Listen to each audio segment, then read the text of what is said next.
Voilà, je suis là en début d'après-midi pour faire un point avec le ministre en charge de la sécurité sur le déroulement des élections. Dans le contexte de crise sanitaire que nous connaissons dans notre pays, qui est le Covid-19. Je vous disais il y a quelques jours que nous avions choisi ce centre-là, le SECOGEC, pour coordonner l'ensemble de nos activités de suivi et évaluation.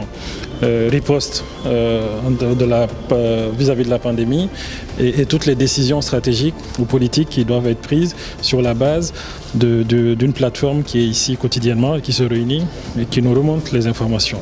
Aujourd'hui, la concentration va aux élections dans notre pays et je suis venu ici entendre les uns et les autres sur la situation qui prévalait à midi aujourd'hui. Et donc, nous venons de voir l'ensemble des régions ont fait remonter les informations ici au SECOGEC. Et sur la base des informations qui sont remontées, qui ont été vérifiées par les différents services de la police nationale, de la gendarmerie, de la garde et même de l'armée, et certains de nos partenaires, on a aujourd'hui à peu près 274 bureaux qui n'ont pas pu ouvrir, mais sur un total de 12 469. Donc nous sommes à un taux global de 2,2% de bureaux non ouverts à midi, pour différentes raisons. Évidemment, nous allons travailler pour faire en sorte que ceux qui peuvent ouvrir puissent être ouverts avant la fin de la journée pour que les électeurs puissent faire leur vote et que le scrutin puisse se tenir. Et donc, à Bamako, à Kaï, à Kidal et à Sikasso, nous avons constaté que tous les bureaux de vote étaient ouverts et ont pu fonctionner normalement. Et l'affluence varie d'une zone à l'autre, mais de façon générale, on peut constater qu'il y a une affluence qui est à peu près satisfaisante.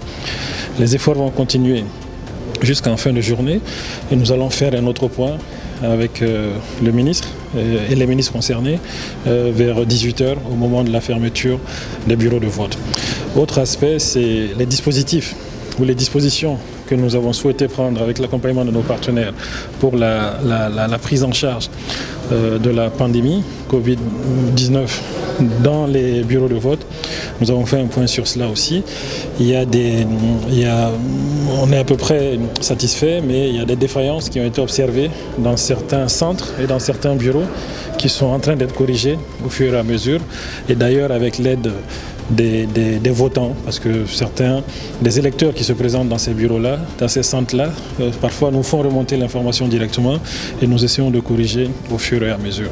Donc voilà la situation électorale aujourd'hui à midi que le ministre de la Sécurité et le ministre de l'Administration territoriale viennent de nous faire ici dans ce centre de coordination et de gestion de la crise.